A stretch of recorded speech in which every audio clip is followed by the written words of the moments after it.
perihal PCR yang lagi hangat-hangatnya sekarang, dan bahkan kita dengar juga sekarang KPK lagi menyikapi ini langsung ke LBP dan Erick Thohir. Ya. Nah, Ini momentum bagi KPK untuk mengembalikan citranya yang buruk selama ini, yang terbukti dianggap mematikan KPK itu sendiri, untuk betul sungguh-sungguh ya mengusut tuntas kasus PCR ini. Nggak hanya PCR menurut saya, umpan-umpan yang diberikan masyarakat sipil, para peneliti, para aktivis, itu mesti dibuktikan gitu loh, didorong, bukannya aktivis yang suruh buktikan, tapi KPK gitu. KPK yang harus berusaha membongkar, bukan kita yang disuruh bongkar gitu loh.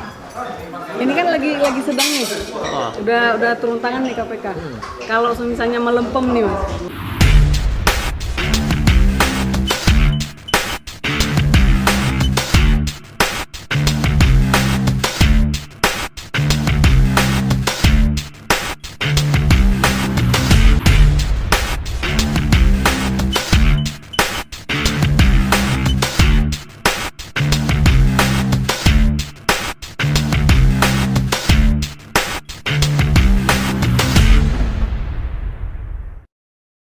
Gus, ada pertanyaan agak sederhana.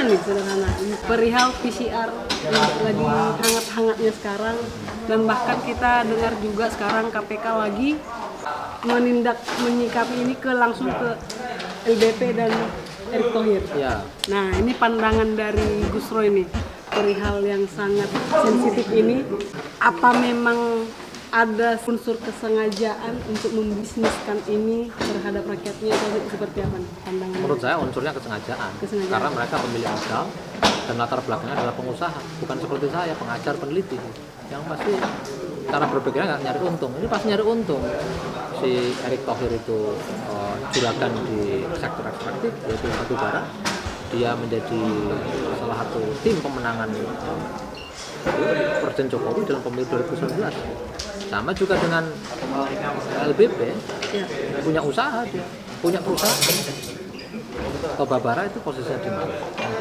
Jadi menurut saya ini momentum bagi KPK untuk mengembalikan citranya yang buruk selama ini, yang terbukti dianggap mematikan KPK itu sendiri, untuk betul sungguh-sungguh ya mengusut tuntas kasus PCR ini. Nggak hanya PCR menurut saya, umpan-umpan yang diberikan masyarakat sipil, para peneliti, para aktivis, itu mesti dibuktikan gitu loh, didorong, bukannya aktivis yang suruh buktikan, tapi KPK gitu. KPK yang harus berusaha membongkar, bukan kita yang disuruh bongkar gitu loh. Ini kan lagi sedang nih, udah turun tangan nih KPK. Kalau misalnya melempem nih Mas, gimana nih Gus? Saya emang saya banyak yang bilang ini kayak acting aja, ini gimmick politik. Maksud saya begitu gimmick nih. Ya gimmick aja. Tapi saya berharap kita harus mengamati aja atau bagaimana nih? Ya paling tidak kita lihat apakah ini serius apa enggak. Kalau enggak, kita berhak untuk marah. Kalau enggak serius untuk mengusut banyak kasus ini, rakyat berhak marah, berhak nggak terima karena menyangkut nasib banyak rakyat gitu. Sikap kemarahan masyarakat itu seperti apa? Ya ekspresinya macam-macam lah. Turun ke jalan itu juga kan dilindungi oleh demokrasi, dilindungi oleh negara. Jangan dianggap itu juga inkonstitusional gitu. Anak muda turun ke jalan itu juga konstitusional gitu. Dari tadi penjelasan di acara tadi jelas, artinya aku sepakat dengan Bung Reski, artinya pemerintah tidak berpikir atau tidak gimana, kurang tahu juga ya. Kita nggak bisa tarik kesimpulan ke sana. Saya nggak setuju dengan Rocky soal itu. Pemerintah berpikir pikirannya untuk mencari untung. Jadi kalau menganggap pemerintah nggak berpikir, nggak akan terjadi seperti ini. Pelongo dong gitu. Dia berpikir di dalam sistem yang namanya sistem kapitalisme. Bentuknya dalam paket-paket ekonomi, kebijakannya namanya neoliberal.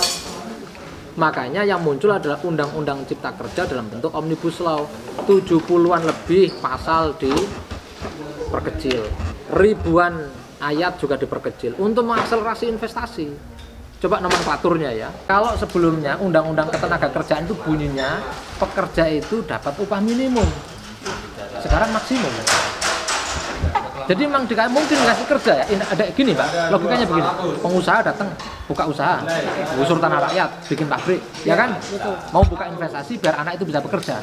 Satu kesalahannya, petani yang mestinya itu disubsidi malah digusur.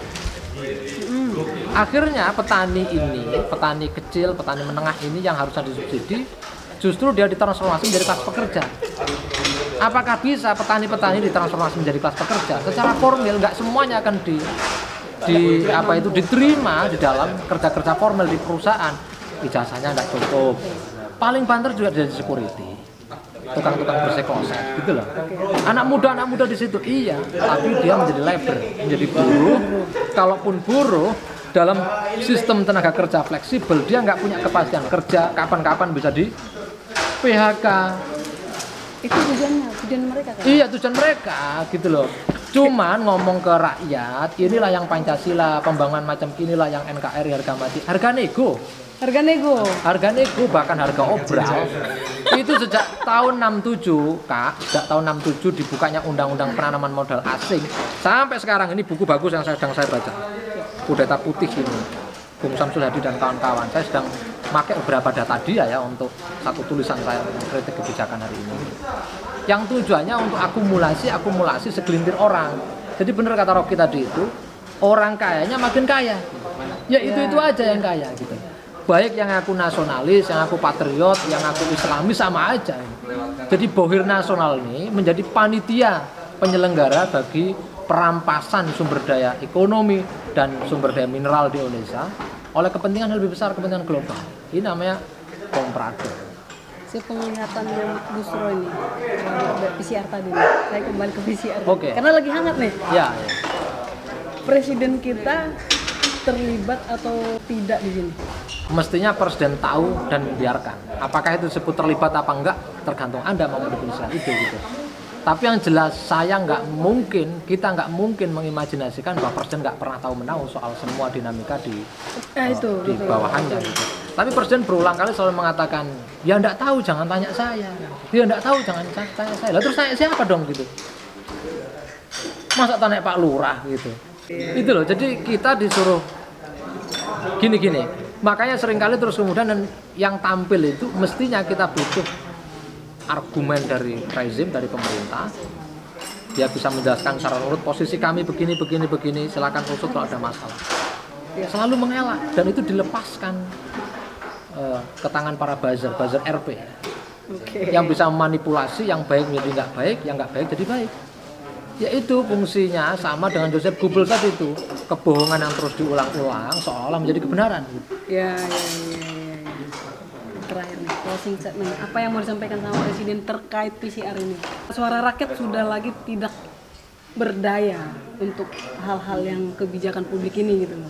Dari harga 1,6 PCR ya sampai sekarang 350. Dan artinya kan jelas di sini udah jelas-jelas bisnis ya. Dan itu yang dibisniskannya rakyat. Closing statement untuk Presiden apa nih? Saya kalau ke presiden katakan saya lagi merintih nih, rakyat Indonesia lagi merintih nih. Saya sepertinya nggak perlu merintih, itu ada foto Pak Presiden. Saya udah nggak mungkin lagi merintih itu, dan nggak perlu merintih itu. Menurut saya rakyat sudah semakin tahu bahwa ada mekanisme pemerintahan yang bermasalah secara attitude, secara perilaku, secara etika, secara moral sudah mengangkangi kepentingan rakyat. Sejak awal di tengah COVID-19 mestinya mensubsidi rakyat, nggak mensubsidi rakyat. Mestinya menjalankan mandat undang-undang kekarantinaan justru nggak hanya itu, bahkan mengesahkan undang-undang cipta kerja yang membahayakan bagi kehidupan rakyat dan lingkungan di Indonesia. Artinya keberlangsungan peradaban Nusantara sedang dipertaruhkan. Jadi Pak Presiden yang baik mesti mau mendengarkan, mau mengoreksi dirinya. Kalau nggak mau ya itu udah urusan Allah. Tapi rakyat yang marah, rakyat yang protes, rakyat yang kritik kepada kebijakan, yang nggak ada masalah. Itu hak dalam berdemokrasi. Tapi yang jelas ketika rakyat itu berbicara, ketika protes, marah, itu berarti ada sesuatu yang salah dalam tubuh pemerintahan. Kita sepakat dengan dia, ada yang salah ya? Ada yang salah. Oke, semoga Bapak Presiden mendengar suara kita ya. Kalau didengerin, pastinya nggak mau dengerin lah, siapa lo kan gitu. Dan kita akan tetap bersuara. Iya. Oh, iya. Itu tugas kita. Oke, thank you Gus. Sama-sama.